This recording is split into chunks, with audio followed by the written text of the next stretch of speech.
Welcome to my RPG bookshelf.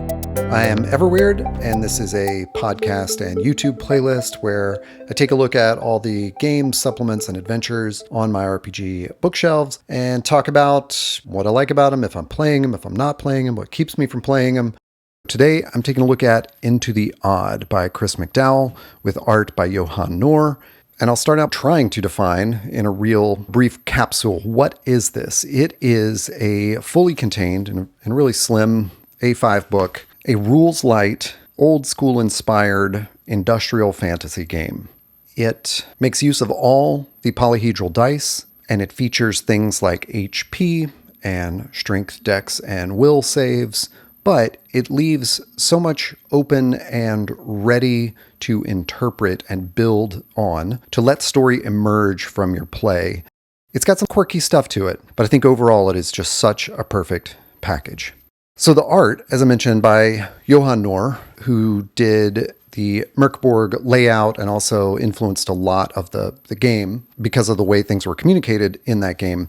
In this case is not that smudgy punk rock aesthetic that we have seen before from Johan Nohr. This is much more collage work and meant to capture this just sort of weird, odd world that we're in this game.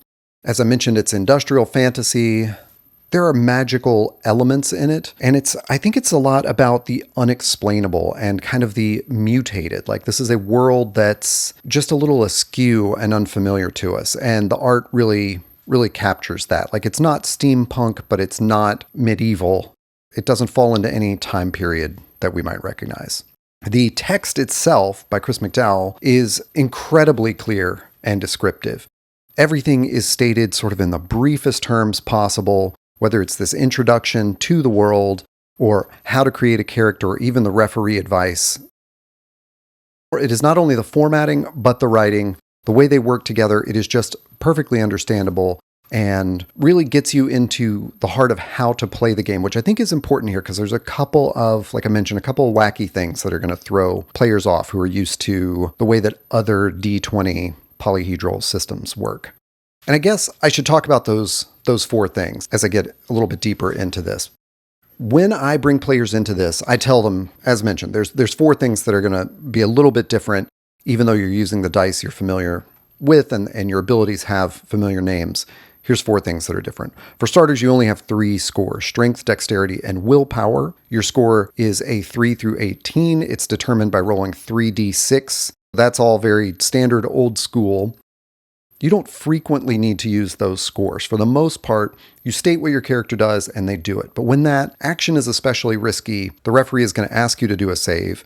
You're going to roll a d20 and hope to roll at or under your score to succeed. That takes a little bit from old school D&D. That's how ability checks worked. But in old school D&D, you didn't really do ability checks that frequently. You relied more on the saves for your class, and that was a roll over ability. So, it's a nod to the old school while still feeling new and setting up a new system here. So that's the first thing, saves. The second thing is that in combat, and we're seeing this increasingly in new systems, there is no 2-hit roll. Instead, the attacker rolls the die dictated by their weapon or the arcanum that they're using. So that would be your D6 through D10 usually. You roll that die, you subtract the armor of your opponent, and that is the damage that gets through to your opponent. That damage affects first their HP, which in this game does not stand for hit points, but rather hit protection. So you subtract from those HP, and then the damage goes directly into their strength score. So there's this really interesting, very impactful damage that happens right away. You can see if you're a character taking damage, you're going to have a really low HP because starting HP is determined with a D6, that's all. So you maybe on average have about 3 HP. Once you take damage greater than that, it is being subtracted from your strength. Your strength is probably going to average out around a 10 or 12. Any damage to that is really going to impact your ability to save. It's going to put you below a 50% chance. You immediately do a save with that new strength score to avoid taking critical damage. And when you take critical damage, you're unable to take further action until you are tended to by an ally and have a short rest. So it basically takes you out of the fight really quickly. It makes fights move so much faster. You're not having those endless 2-hit rolls where people are missing. and you're also impacted right away. So great storytelling possibilities right there. This is a great example of something that happens throughout Into the Odd, is that really highly technical specific rules are not given. This just tells you you're unable to take further action until you're attended to by an ally. Tended to doesn't mean that you have to have a specific medical kit or a healing potion or healing magic or something really specific like that. It just means you are incapacitated until one of your allies spends their action to come in there and tend to you. And then you're still going to need a short rest before you can do anything with that new strength score. You're not going to get that strength back. That's just one example of how you get to interpret the rules and add your own story and flavor to your game. If your strength is reduced to 0, you're dead. If your dex or will are reduced to 0, you are paralyzed or mentally broken. You cannot act until you have a full rest. But you're going to need a full rest, which is a week of downtime at a comfortable location to restore those ability scores. Again, it is specific enough without being proscriptive and telling you exactly what that full rest needs to look like. It doesn't specify 8 hours or 7 nights of 8 hours sleep. It's like just open to the story. You're going to have a full week of downtime in a comfortable location. All right, that's actually 3 things. I've told you the 4 things that I tell players as they come into the game. Saves are different. Combat is different because of that hit roll. And then damage, the HP and armor, the way that works together. That armor just subtracts from the initial roll of the attack die, and then the rest gets through to your HP and then your strength. So those are 3 things right there. And then the 4th is magic, which in this world does not exist as spells with spell slots you have to manage, but rather it is contained in arcana, which is highly valuable and the most highly sought after items in the world. So characters open about the arcana they're carrying are targeted by collectors and charlatans. So it tells you right away in just, 2 sentences, you understand the importance and the impact of carrying these magic items around. When you want to cast a spell from that magic item, at first let's start when you receive that magic item, find it, whatever it is, discover it. In order for you to understand what it does, you do a will save. Then you can just use it. It is just an action to use it in combat like normal. There's no save, there's no ability check, there's nothing like that. It just works. Sometimes there is a cost to them that you must pay in a certain way. You might have to do a save to avoid that cost. But generally speaking, this system is so great because it reduces the complexity of magic that we find in a lot of role-playing game systems while keeping it rare and interesting. Because of that, you can probably tell any character can use an arcanum. There are no restrictions on that. And so that allows your characters to develop in different ways through their collection of what they're carrying. So speaking of that, the way you create that character at the start is you roll those ability scores with 3d6, and then you roll 1d6 for your HP, and then you compare on this table to find out what your starting package is. So if you're a little bit weaker, you'll generally start with an arcanum, in which case you would roll on that arcanum d66 table to discover what you have. But otherwise, your abilities are defined more about like how you flavor what you're carrying or what you start with. For example, this character would start with an immunity to extreme heat and cold. This character starts with protective gloves. What does protective gloves mean? That's something you are going to find out in the play of the game. We, in a recent game, had someone start with a rocket, and there were no specifications on damage done by that rocket. So in the moment, we determined, like at a great story point, the player said, I'm going to use that rocket. And we thought, okay, that sounds great. Let's use it in this way. Again, it's very open to interpretation while maintaining that familiar tactile feel of using all the dice. One of the ways it gets around things like advantage and disadvantage and cover and no cover and things like that is that it uses a system called impaired or enhanced. So when the referee determines that your attack is impaired, you use the D4 as your attack die in that case. And when the referee determines that your position is enhanced, you use the D12. Rather than adding in these extra rules about advantage and disadvantage or cover and what 3/4 cover is or whatever, the referee can make a really quick judgment call and just say, your opponent is behind cover, so your attack will be impaired. Or you have the high ground here, so your attack will be enhanced. And you know immediately to grab that D4 or that D12 and adjust your attack. Just a real super simplification. Along with that simplification and the great way that this leaves things open to interpretation while still drawing so much flavor from old school exploration games is what we might call procedures in old school games. Things like how to spot hazards or bypass hazards or lock doors, how to run encounters, what that procedure looks like as far as morale or death or things like that. These are abstracted in a sense. It's not a bullet-pointed list of encounter procedures or trap and trick spotting procedures like you would have in old school D&D, but neither is it hand-waved in the way that some modern tactical games do, where it puts a real onus on the GM to figure that out. Rather, there's a loose procedure here that you can follow that is going to leave things open to interpretation. And I'm tripping myself up here as I describe this because often in RPGs, when things are left kind of up to interpretation, in a lot of fiction-first story games, for example, where it's up to the GM to describe the impact of something or what could this setback be, I feel like you're just putting more cognitive load on me rather than telling me precisely what that setback should be. Into the Odd somehow avoids that trap because it's giving you space for a ruling, not a rule, but it's also not giving you something vague like, this is a setback. Instead, it's giving you a rule that is open to an interpretation for a ruling.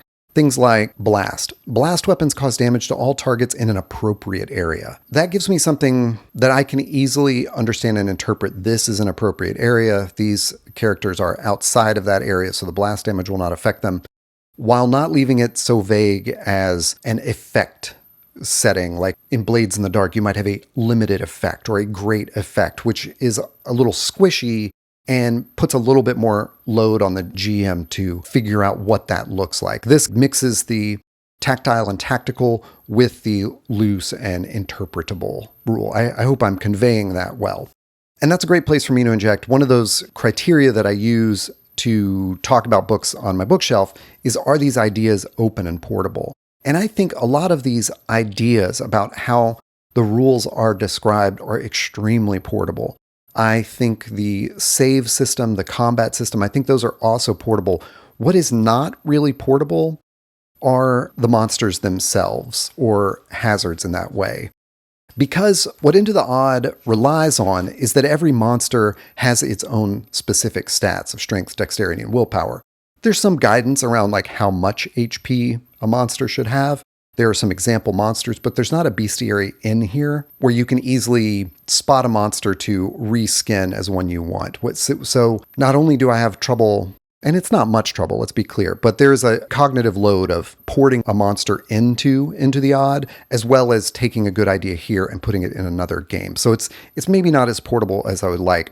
In addition, the system of damage, where there's HP and armor and strength damage, gets a little ticky-tacky to not only describe to new players, but to see a good way to kind of quickly do that on the fly in an adventure for another game. For example, if you're running a different game's adventure using the Into the Odd system or something like that, there's always going to be this kind of hiccup where you're having to figure things out. Now, you should probably be doing that ahead of time, but any kind of lag in interpretation makes the game a little less portable to me.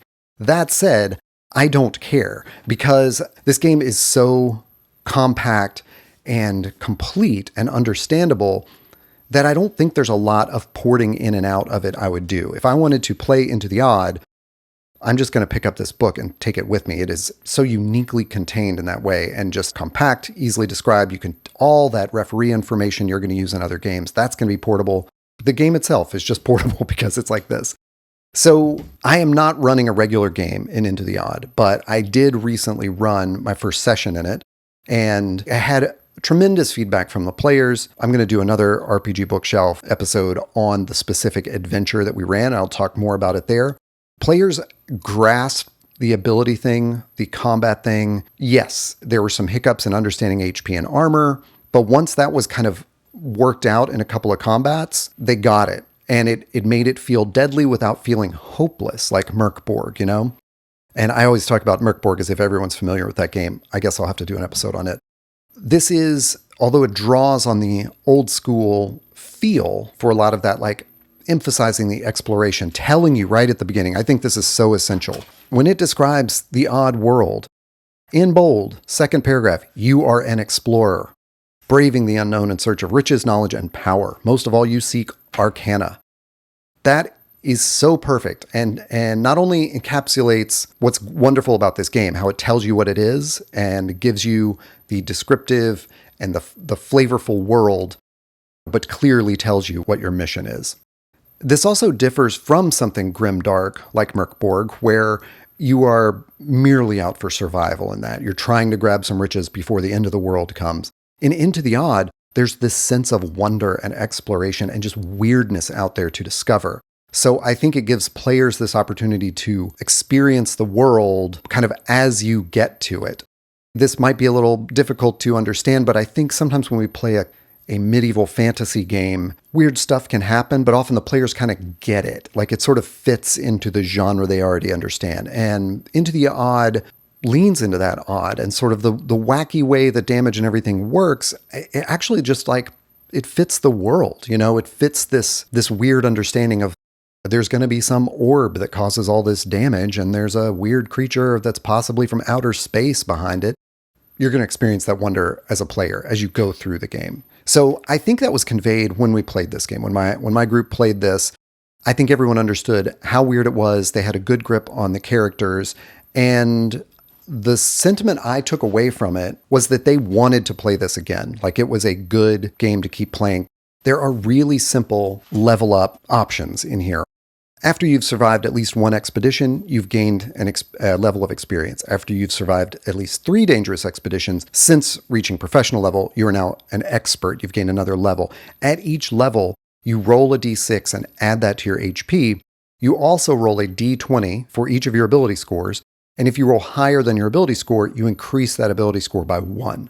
So there is an advancement track and a way to get better in a tactile way, like in a way that matters to the numbers on your paper, while still being a really open game that leads to narrative advancement and emerging story. I think this game straddles this line between OSR, NSR games and story games because it is what I think is generally called a simulationist in the way that like you have hard stats for HP and armor and you're rolling a die and that number on the die is going to tell you how much damage. These aren't abstract amounts of damage or anything like that. You take 4 damage, it's 4 damage and you understand how mathematically that impacts you. So that is simulationist in its way. But in the way that it just gives you a rocket or an iron limb, and you get to determine how to use that or what that means to your character, opens these possibilities of story gaming, and it makes it a richer world because of that. One thing that does hold me back from running this in a long campaign is some of that character limitation, because the abilities of your character are determined at the outset by basically what you're carrying, and then what you're going to find in terms of what arcana you pick up along the way and how you choose to interpret hardships and things like that happen to you. It can become a little bit difficult to differentiate between characters. I fully confess I've not run a long campaign in this, so I don't have firsthand experience of that being a difficulty, but I can foresee that it's maybe harder to pitch to my friends and say, let's play this for a while. I, for sure, am so inspired by this game. I'm inspired by the way it writes up everything. Like I'm inspired to design a game based on this, because it is so clear and useful. But I'm also inspired by this weird world that it presents. Even though I don't naturally understand that world, like I'm not immersed in that sort of weird industrial fantasy fiction, so it'd be a little bit more difficult for me to, on the fly, create things that work in this world. I guess that's where the odd pendium comes in, which is a bunch of random tables in the back, which really give you weird stuff to work with. For example, the borough council decisions. Yes, this is something we're always thinking about in our games. What has the borough been deciding things on? Is this a total lockdown, a random mass eviction? What is the general public reaction to that? These are super strange things. There's a great table in here for I eat the stuff, I think is what it's called.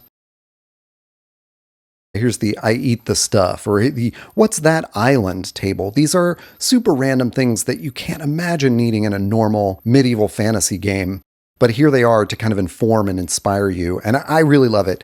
In fact, there are character options in here. Mutants from the underground, simple folk, and then the unhumans. And in the game I ran, knowing that the game was going to be pretty lethal, I thought we might lose a PC. What I'm going to do is have them go in as normal characters, and if they lose that PC, they will emerge as a mutant from the underground. So I wanted to kind of bring that in to our story where something with this strange mutation and a little bit different ability score determination could come out, and just see what they went with that. Like, what do you do with your bat wings or your slug-like mutation? What does that mean to you?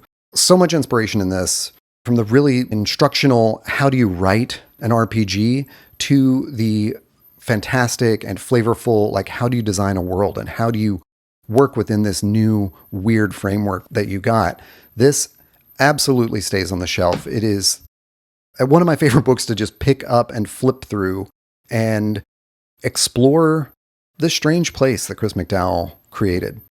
This episode that you are watching or listening is available on all podcast platforms. It is a playlist on YouTube.